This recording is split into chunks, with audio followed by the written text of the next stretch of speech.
Attends, laisse-moi t'aider. Comment va ton bras? Ça va. N'est-ce pas une vieille blessure de l'époque du camp de travail? Oui. Tu as été arrêté 3 fois et torturé pour avoir prêché l'évangile. Comment as-tu traversé tout ça? J'ai prié Dieu sans arrêt. Je m'en suis remis à lui. Et j'ai laissé ses paroles m'éclairer et me guider pas à pas. Dieu soit loué. Asseyons-nous et raconte-moi. D'accord.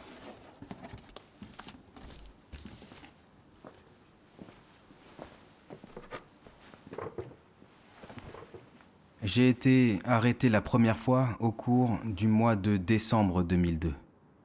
Quelqu'un de malveillant m'avait dénoncé quand je prêchais l'évangile en dehors de la ville. Quand les policiers sont arrivés, ils m'ont donné des coups de poing et des coups de pied. Puis ils m'ont menotté et m'ont emmené dans une salle d'interrogatoire du comté. Là-bas, j'ai vu des menottes, de grosses chaînes en fer, et des matraques électriques et en caoutchouc accrochées au mur. Le capitaine a décroché une matraque en caoutchouc d'environ 50 cm de long. Il avait une expression féroce qui m'a terrifié. Je ne savais pas comment les policiers me tortureraient. Mon cœur battait à tout rompre. Alors ce verset de la Bible m'est subitement venu à l'esprit. Ne craignez pas ceux qui tuent le corps et qui ne peuvent pas tuer l'âme. Craignez plutôt celui qui peut faire périr l'âme et le corps dans la géhenne. Amen. Ces paroles de Dieu m'ont donné de la foi et de la force. Ma vie était entre les mains de Dieu, non celle de Satan. J'allais m'offrir à Dieu et me soumettre à ses arrangements. J'ai prié en silence, prêt à m'appuyer sur Dieu pour pouvoir témoigner. Amen. Le capitaine a pointé la matraque en caoutchouc vers moi et a dit « Savais-tu que l'éclair oriental était une cible majeure du gouvernement ? La Chine appartient au Parti communiste, et votre évangélisation perturbe l'ordre social et viole les règles du parti. C'est pourquoi le gouvernement vous sanctionne. » J'ai répondu « La Constitution garantit la liberté de croyance. Quelle loi ma foi a-t-elle donc violée ? La terre, le ciel, tout a été créé par Dieu. Et il est juste et naturel qu'on croie en Dieu et qu'on le vénère. Prêcher l'évangile à d'autres est donc une bonne action. Bien sûr. Dieu règne sur le destin des hommes.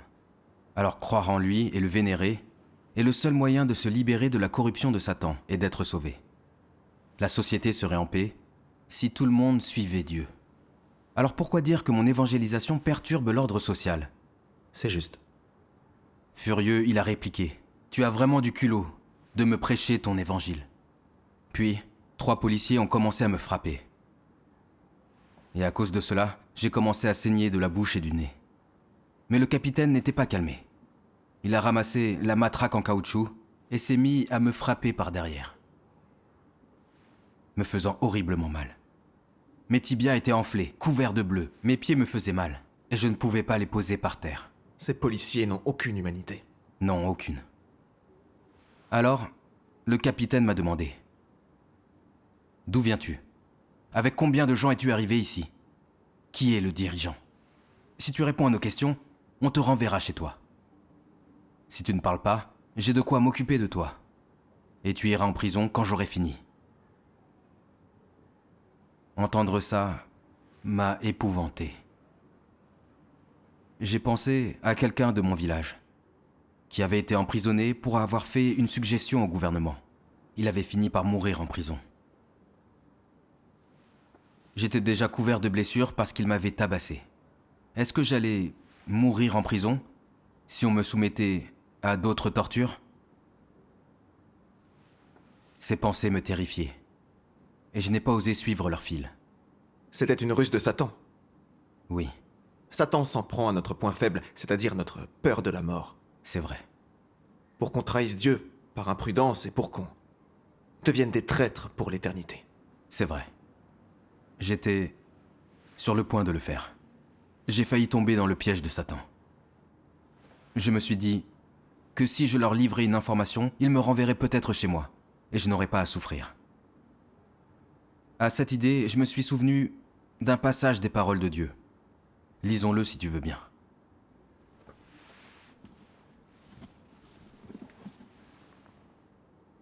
Je n'accorderai plus de miséricorde à ceux qui m'ont été complètement infidèles en période de tribulation, car ma miséricorde ne va plus loin.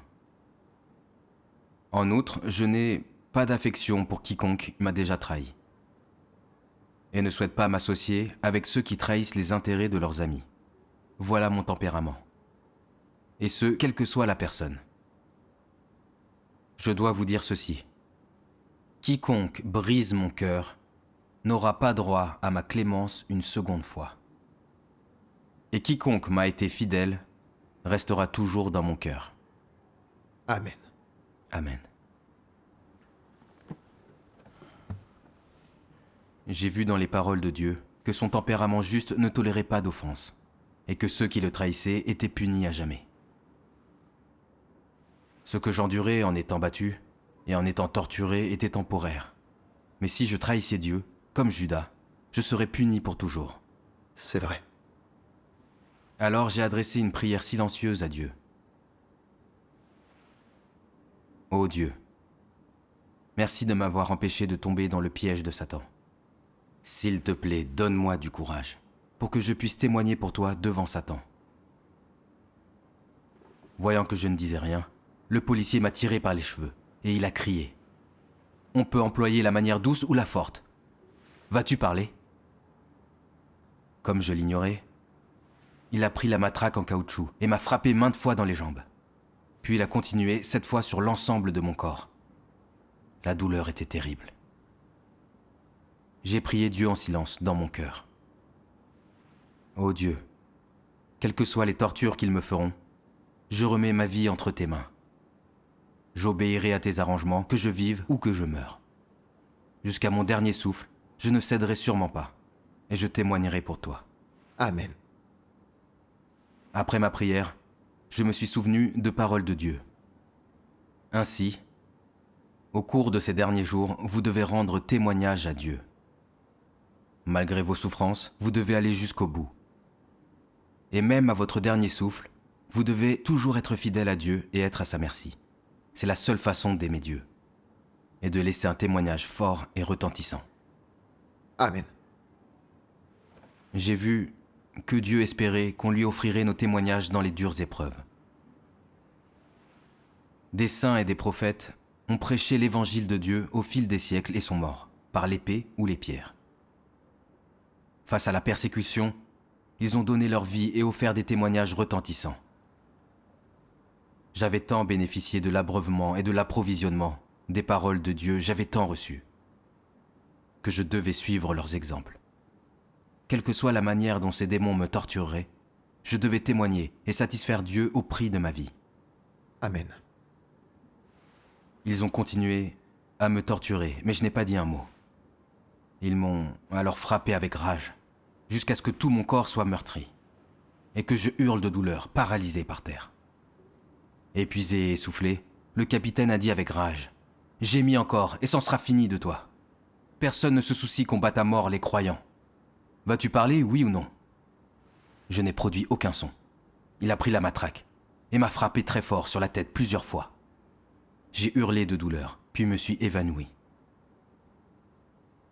Je ne sais pas combien de temps s'est écoulé, avant qu'il me verse de l'eau froide sur la tête et que je revienne à moi.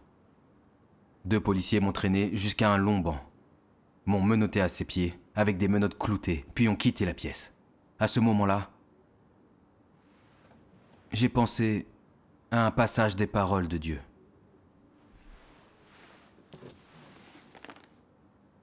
Détestez-vous vraiment le grand dragon rouge ? Le détestez-vous vraiment sincèrement ?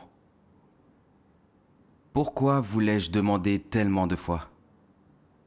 Pourquoi est-ce que je vous pose cette question encore et encore ? Quelle image y a-t-il du grand dragon rouge dans votre cœur ? A-t-elle vraiment été enlevée ? Ne le considérez-vous pas vraiment comme s'il était votre père ? Amen.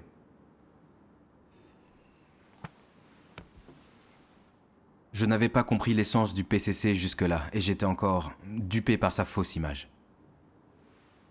Je pensais que les policiers étaient là pour servir les gens. Mais après avoir éprouvé sa brutalité, j'ai vu qu'il n'était qu'une meute de démons qui haïssaient Dieu et luttaient contre lui. Ce sont les ennemis jurés de Dieu et de ses élus.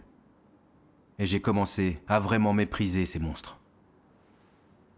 Plus ils m'ont opprimé, et plus je les ai rejetés et leur ai tourné le dos. Et été déterminé à témoigner et à humilier Satan. Dieu soit loué.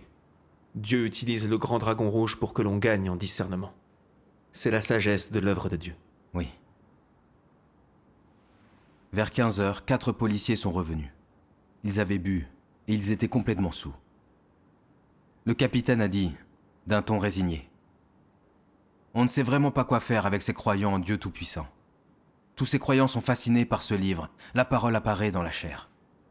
C'est démentiel. » Dieu soit loué. J'ai vu que Satan avait été humilié, et j'ai remercié Dieu encore et encore. Dieu soit loué.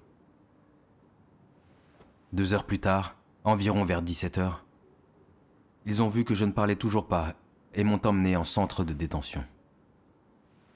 Cet endroit est une autre passerelle vers l'enfer.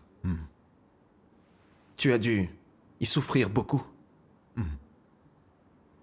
Quand j'y suis arrivé, un policier m'a retiré mes menottes. Il y avait 2 entailles ensanglantées sur mes poignets et la chair était abîmée.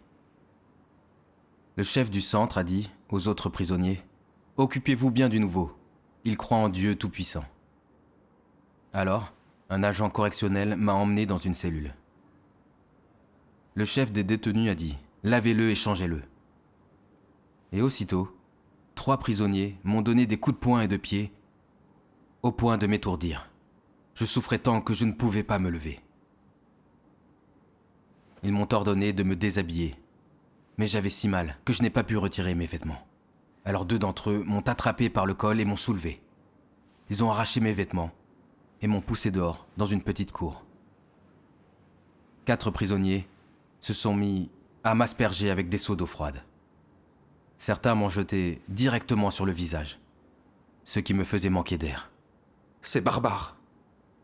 Comme c'était l'hiver, le froid m'a fait grelotter et tout mon corps a rougi.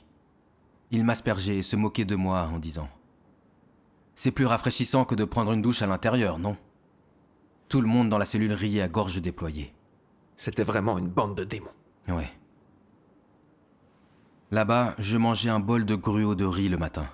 Et le soir, un pain à la vapeur, moisi, qui n'était pas toujours bien cuit. Il y avait 16 détenus, dans une cellule de 10 mètres carrés. On y mangeait et s'y soulageait.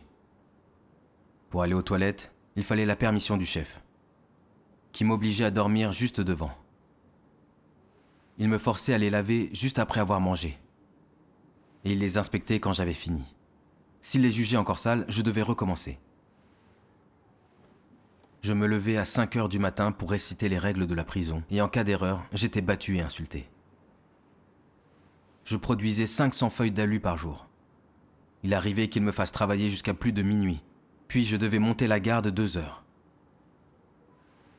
L'agent correctionnel disait que je ne finissais pas mon travail ou que je somnolais durant ma garde, et il me frappait et me criait dessus. Il m'a convoqué un matin, je crois qu'il était 8 heures, et j'étais assez effrayé. Je n'avais aucune idée de ce qu'il allait me faire. Alors j'ai prié Dieu. Ô Dieu, même si l'agent correctionnel me bat, je ne céderai certainement pas. C'est alors qu'il m'a emmené dans une petite pièce. Il m'a giflé 2 fois et puis il m'a dit « On ne laisse pas les croyants manger, à satiété ni se reposer. On torture votre corps, on brise votre esprit, et on voit si vous croyez encore. » J'ai répondu avec colère. « Ma foi ne viole aucune loi. Pourquoi me traiter de la sorte ?» Oui. Il a dit « Ta foi défie le parti communiste. C'est pire que n'importe quoi. » Il m'a encore giflé en disant cela. Puis il m'a fait retirer mes chaussures et mettre mes pieds sur un banc en ciment. Il a pris une tige de bambou d'une 30aine de centimètres. Et il m'a fouetté les orteils et le dessus des pieds très fort, tout en criant « Crois-tu toujours en Dieu ?» J'ai répondu « Je croirai toujours, c'est certain. » Ils ont tout tenté pour te faire trahir Dieu. Oui. Je n'ai pu que prier Dieu sans relâche, pour qu'il me donne la force et la foi de supporter cette souffrance. Même s'il me battait à mort, je ne céderais pas face à Satan. L'agent s'est arrêté quand mes pieds sont devenus tout rouges et enflés, et il a dit « T'es coriace ». J'ai remercié Dieu en silence, pour la détermination qu'il m'avait donnée. Dieu soit loué. On ne peut pas traverser ça sans prier. Absolument. Je sentais que Dieu était à mes côtés, qu'il me guidait et me protégeait. Et j'ai eu la foi de m'en remettre à lui pour supporter tout ça. De retour dans ma cellule, j'ai pensé à un passage des paroles de Dieu.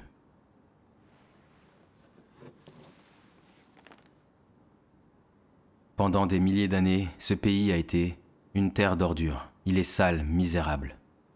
Les fantômes pullulent, trichant, accusant sans raison, et n'étant impitoyables et vicieux, piétinant cette ville fantôme et la laissant joncher de cadavres.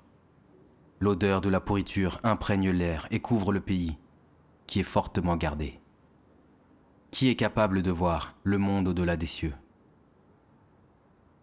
Les ancêtres des anciens, ou les leaders bien-aimés, ils sont tous opposés à Dieu. Leur ingérence a plongé tout ce qui est sous le ciel dans le chaos. Les droits et intérêts des citoyens, ou bien la liberté de religion, tout cela n'est qu'une ruse pour camoufler le péché. Amen. Les paroles de Dieu sont tout à fait justes. Le parti parle de liberté de croyance devant les étrangers, tout en brutalisant les croyants. Il veut tous nous éliminer. Le parti est le diable, qui est Dieu et qui travaille contre lui. Et ces prisons sont vraiment l'enfer sur terre. C'est vrai. Je souffrais physiquement, oui. Mais je voyais vraiment l'essence maléfique du parti. Et je distinguais mieux les choses positives des négatives. Ce qui était juste de ce qui était injuste, ainsi que le bien du mal. J'apprenais aussi à m'en remettre à Dieu, à obtenir de lui de la foi et de la force. À travers cette expérience en prison, tu as dû apprendre des vérités et mieux discerner l'essence maléfique du PCC. Ce genre de souffrance a une grande valeur. Tout à fait. Après ça, à chaque fois que j'étais maltraité par l'un de ces démons, j'appelais Dieu et il me donnait de la force et la capacité de supporter les tentations et la brutalité de Satan. Il y a un hymne des paroles de Dieu qui m'a beaucoup marqué. Tu dois souffrir pour la vérité, te donner à la vérité. Tu dois endurer l'humiliation pour elle. Et pour gagner plus de vérité, tu dois nécessairement subir encore plus de souffrance. C'est ce que tu devrais faire. Tu ne dois pas rejeter la vérité pour obtenir une vie de famille paisible. Et tu ne dois pas perdre la dignité, ainsi que l'intégrité de ta vie pour un plaisir momentané. Je fredonnais souvent cet hymne lors de cette si dure époque. Il était pour moi une source d'inspiration. Dieu soit loué. Combien de temps t'ont-ils gardé en détention? 7 mois. En juillet 2003, ils m'ont emmené au bureau de la sécurité publique du comté et m'ont remis aux policiers locaux, qui m'ont entraîné dans une salle d'interrogatoire à l'étage. J'étais si maigre que je ne tenais même pas sur mes jambes. Un policier a grimacé, a battu son poing sur mon front et a dit « Tu es bien trop têtu. Tu n'es qu'un vieux sac d'os. Tu as été arrêté car tu suivais le Seigneur. Tu as fui pendant des mois et as reçu une amende. Tu n'en avais pas eu assez ou quoi? Maintenant, tu crois en Dieu Tout-Puissant. Et ta nouvelle église est une cible nationale majeure, tu le sais. N'est-ce pas que tu le sais ?» Juste après, un policier a décroché une corde du mur, pendant que 2 autres m'ont tordu les bras derrière le dos. Et là, ils se sont mis à enrouler toute la corde, de mes épaules à mes poignets. Puis ils ont tiré sur la corde. J'ai eu l'impression que mes bras se brisaient, et j'ai poussé un cri de douleur. Ils m'ont entraîné au mur et suspendu à un crochet. Mes pieds touchaient à peine le sol. Avec des sourires maléfiques, ils sont partis en verrouillant la porte.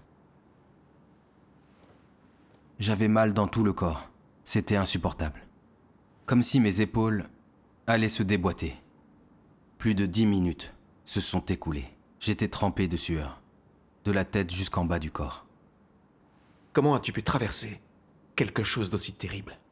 Je me suis empressé d'appeler Dieu, lui demandant de me donner la force de supporter ça, sans céder face à Satan. j'ai pensé à un passage des paroles de Dieu.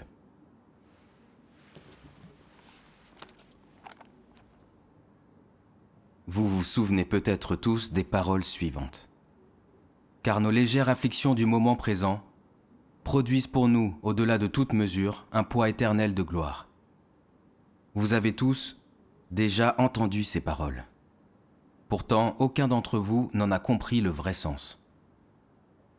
Aujourd'hui, vous êtes bien conscients de leur véritable signification. Ces paroles seront accomplies par Dieu dans les derniers jours, et elles s'accompliront en ceux qui ont été brutalement persécutés par le grand dragon rouge dans le pays où il se tapit. Le grand dragon rouge persécute Dieu, et il est son ennemi. Et ainsi, dans ce pays, les croyants en Dieu sont humiliés et soumis à l'oppression. Alors, ces paroles s'accomplissent par conséquent en vous, en ce groupe de personnes. Amen. Cela m'a vraiment réconforté et encouragé. Notre foi nous confronte aux difficultés et à l'oppression. Mais toute cette souffrance est temporaire. Si on peut témoigner dans la souffrance et gagner l'approbation de Dieu, alors elle a du sens, et ça en vaut grandement la peine. Amen. Au bout d'un certain temps, j'ai vaguement entendu une porte s'ouvrir. Ils m'ont décroché et je suis resté paralysé au sol, avec une douleur horrible dans les bras ainsi que les épaules. J'avais des entailles dans la chair à cause de la corde. Vers 16 heures le même jour, ils ont vu à quel point j'étais faible, et ils m'ont laissé partir, de peur que je ne meure.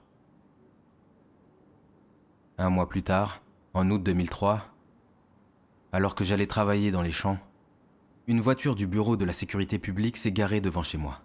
3 policiers en sont sortis pour m'entraîner. À l'intérieur de la voiture, m'ont menotté et m'ont emmené dans un centre de détention. Ils ont dit qu'on allait s'occuper de moi. Après quelques semaines de détention, ils m'ont accusé d'évangélisation illégale et de perturbation de l'ordre social et condamné à 21 mois de rééducation par le travail. C'est complètement illégal. C'est certain. J'ai alors compris que, quand ils m'avaient laissé rentrer chez moi, c'était pour que je reprenne des forces, sinon le camp de travail ne m'aurait pas pris. C'est écœurant. Le camp de travail prétendait que les détenus devaient travailler 8 heures par jour. Mais en réalité, on devait travailler plus de 14 heures par jour. Comme ils nous donnaient trop de choses à faire, on devait souvent travailler jusqu'à 1 heure du matin. Une fois, j'ai travaillé toute la nuit, mais n'ai pas réussi à finir toutes mes tâches. Les gardiens nous faisaient réciter les règles de la prison. Ils nous donnaient du travail ou des tours de garde si on se trompait.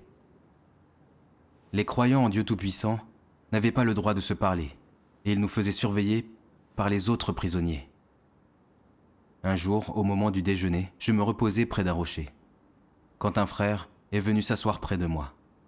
Un prisonnier nous a vus et l'a dit aux gardiens, lesquels nous ont convoqués et nous ont dit « Vous avez violé les règles. Vous n'avez pas le droit de parler de religion ici. » J'ai répondu qu'on n'avait pas échangé un seul mot. Alors ils nous ont fortement giflés. Ils ont pris une matraque électrique et se sont mis à taser ce frère sur le torse et le dos. Pour finir, ils ont ajouté 4 mois à notre peine. En 2005, j'avais enfin purgé ma peine et j'y étais relâché. Puis un jour d'août 2006, alors que je me réunissais avec 2 membres de l'église d'environ 70 ans, nous avons été dénoncés à la police. Les policiers nous ont emmenés au bureau de la sécurité publique.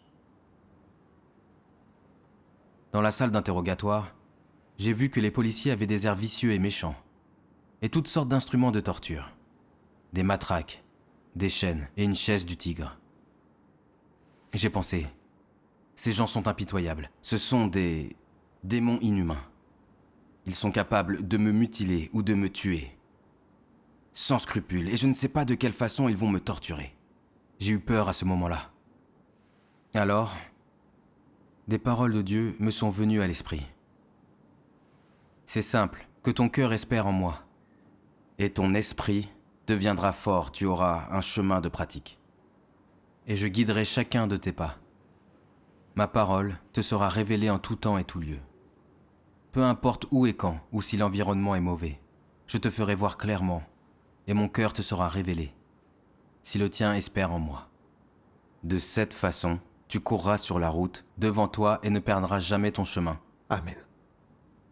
Quoi qu'ils fassent, les policiers étaient contrôlés par Dieu. Et ils ne pouvaient rien me faire sans que Dieu ne leur permette. C'est vrai. Je devais m'en remettre à Dieu pour témoigner. J'ai fait cette prière à Dieu dans mon cœur. Ô Dieu, s'il te plaît, protège mon cœur, pour que je supporte toutes les souffrances. Je ne te trahirai pas et ne dénoncerai personne, même au prix de ma vie. Amen. Après ma prière, je me suis senti plus calme et j'ai eu moins peur. Dieu soit loué. L'orientation des paroles de Dieu nous donne beaucoup de force. Oui. Alors le capitaine a pointé un doigt vers moi et il a dit « Tu n'es sorti du camp de travail qu'il y a quelques mois. Tu n'apprends vraiment rien. Apparemment, tu es un dirigeant. Alors je veux que tu me dises qui est ton supérieur. Quelle personne détient les fonds de l'Église? D'où viennent ces livres ?» J'ai dit que je ne savais pas. Le policier a levé la main et s'est mis à me gifler. Il l'a fait plusieurs fois. Jusqu'à ce que mon visage me brûle et que ma bouche saigne. 2 autres policiers, placés de chaque côté de moi, m'écrasaient les orteils. Je hurlais de douleur. Quand je ne l'ai plus supporté, je me suis accroupi afin de me soulager un peu. J'ai prié Dieu sans arrêt pour lui demander de la foi et de la force afin que je témoigne. Alors j'ai pensé à certaines des paroles de Dieu.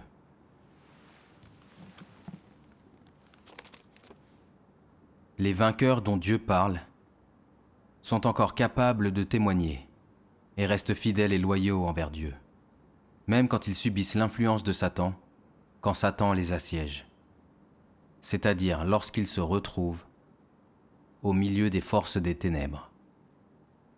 Si tu es toujours en mesure de garder un cœur pur devant Dieu et de maintenir ton véritable amour pour Dieu, quoi qu'il en soit, alors tu es témoin devant Dieu. Et ceci est ce que Dieu appelle être un vainqueur. Amen.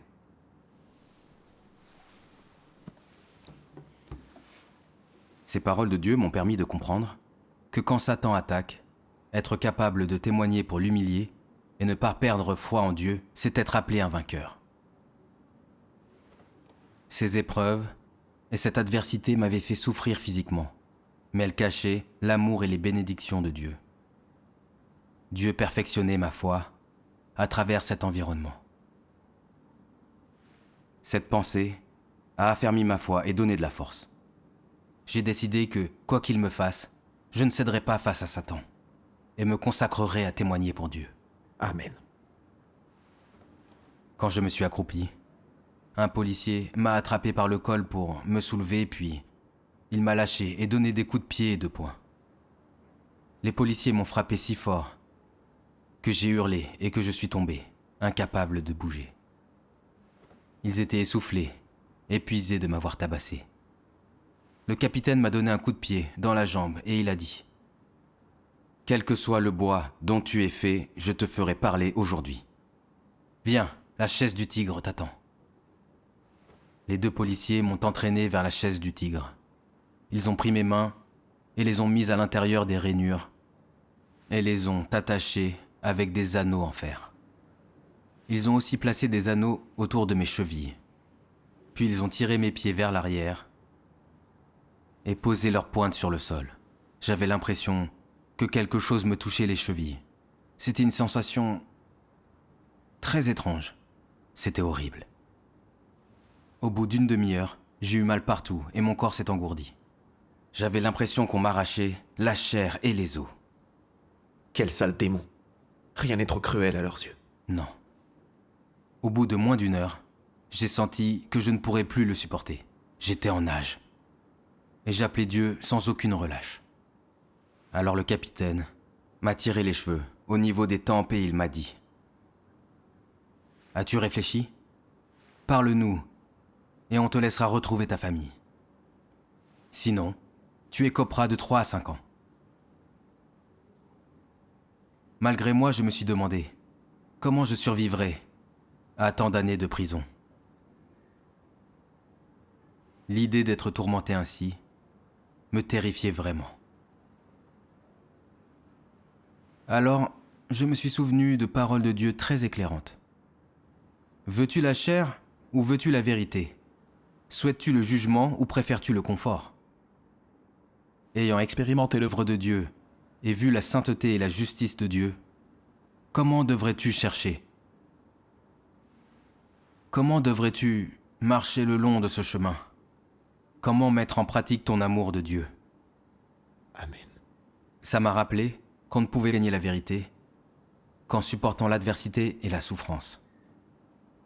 Je me souciais trop de la chair et ne voulais pas payer un tel prix. Comment pouvais-je gagner la vérité et être sauvé de la sorte? Bonne question. J'ai aussi pensé que Dieu était devenu chair 2 fois pour sauver l'humanité corrompue et qu'il avait enduré humiliation et souffrance. Son amour pour nous est tout simplement immense. Amen. Le peu que je souffrais comptait à peine. Je ne pouvais pas blesser le cœur de Dieu. Je devais témoigner et le réconforter. Amen. J'ai alors prié en silence. Ô Dieu Tout-Puissant, je ne veux plus chérir la chair. Quoi que Satan me fasse, quelles que soient mes souffrances, je ne lui céderai pas jusqu'à mon dernier souffle. Je jure de témoigner et d'humilier Satan. Amen. Ensuite, j'ai senti que j'avais plus de foi. Je souffrais moins également. Je savais que Dieu me donnait de la force. Et je le sentais qui était là à mes côtés, veillant sur moi, me protégeant. Je l'ai grandement remercié dans mon cœur. Dieu soit loué. Les policiers m'ont torturé et giflé pendant 6 heures, sans interruption. Mais je n'ai pas cédé. Puis ils ont employé un autre stratagème. Il faisait presque nuit, quand ils ont fait entrer dans la salle le frère et la sœur âgée qui avaient été arrêtés avec moi. Un policier m'a giflé 2 fois et il a dit « Tu n'as pas parlé, mais eux si. Ils disent que tu es un dirigeant. » J'ai regardé le frère et la sœur. Ils avaient des traces de sang sur le nez et sur la bouche. Et ils fusillaient le policier du regard. En voyant leur expression, j'ai été certain que ce policier venait de me mentir. C'est abominable. Oui. J'ai été vraiment outragé. Ces monstres s'en prenaient même aux personnes âgées. Je les ai haïs, de toutes les fibres de mon être. Quand la nuit est tombée, ils nous ont emmenés tous les 3 dans une maison d'arrêt. J'y suis resté pendant 2 mois, puis ils m'ont mis dans un centre de détention. 20 jours plus tard, les policiers m'ont présenté un verdict à signer. Réunion illégale, perturbation de l'ordre social et subversion du pouvoir de l'État. 1 an et 9 mois de rééducation par le travail. J'étais vraiment furieux et je leur ai dit « On ne fait que se réunir et lire les paroles de Dieu. On n'a pas perturbé l'ordre social. Oui. Le gouvernement invente des crimes, déforme la vérité et fabrique des accusations contre nous. Je refuse de signer. » Le policier a grincé des dents et répliqué « On se moque de ce que tu penses. Tu crois que tu éviteras ta peine si tu ne signes pas? Tu es condamné et tu iras dans ce camp de travail. » Le lendemain matin, 2 policiers m'ont menotté, mis dans un fourgon et emmené dans un camp de travail. Sur le trajet jusqu'au camp, j'ai prié Dieu silencieusement. Ô Dieu Tout-Puissant, je ne veux pas retourner dans un camp de travail, y être humilié et torturé, mais je suis prêt à me soumettre à tes arrangements. Si tu veux que je retourne en prison pour témoigner pour toi, je le ferai sans me plaindre. Amen. Je me suis senti bien mieux après ma prière, et j'ai pu voir les actions de Dieu. j'ai commencé à ressentir un inconfort respiratoire, un essoufflement. Mes yeux et ma bouche étaient très humides et mon nez coulait. Quand on est arrivé, la policière chargée de mon admission a vu que j'étais dans un sale état. Alors elle a dit que je n'étais pas en bonne santé, que j'étais malade et que je ne pourrais pas travailler. Elle n'a pas voulu de moi. Les 2 policiers qui m'avaient amené ont serré les dents, se voyant forcés de me ramener au centre de détention. Dieu soit loué. 20 jours plus tard, alors que ma femme avait trouvé un garant, dépensé 2000 yuan en dîner et cadeaux, et 5000 de plus pour payer une amende, j'ai pu purger la fin de ma peine hors de prison. Quand je suis rentré chez moi, ma famille s'est montrée bien plus autoritaire, parce qu'elle avait été dupée par les mensonges du PCC. Et la police m'a surveillé constamment. J'ai été forcé de quitter la région et j'ai pris un emploi tout en accomplissant mon devoir. C'est là que mes problèmes au bras ont commencé. Ils me font mal, si je soulève quelque chose en l'air. J'ai aussi une petite commotion cérébrale. Il y a toujours un bourdonnement dans ma tête, comme un son électrique. J'ai souffert physiquement pendant ces longues périodes difficiles. Mais j'ai vu l'essence maléfique du grand dragon rouge. Et aussi que seul Dieu nous aime et peut nous sauver. J'ai éprouvé l'autorité et la puissance des paroles de Dieu, et ma foi en lui a beaucoup grandi. Dieu soit loué. J'ai vu que Dieu utilisait le grand dragon rouge pour perfectionner ma foi et mon amour. C'est Dieu qui me bénissait. Amen. Quelles que soient les ornières sur ma route, et quoi que je doive endurer, je suivrai Dieu jusqu'au bout. Dieu soit loué. Être persécuté par le PCC et y gagner quelque chose est une bénédiction de Dieu. Oui, Dieu soit loué. Dieu soit loué. C'est l'amour et le salut de Dieu pour moi. Amen. Dieu soit loué.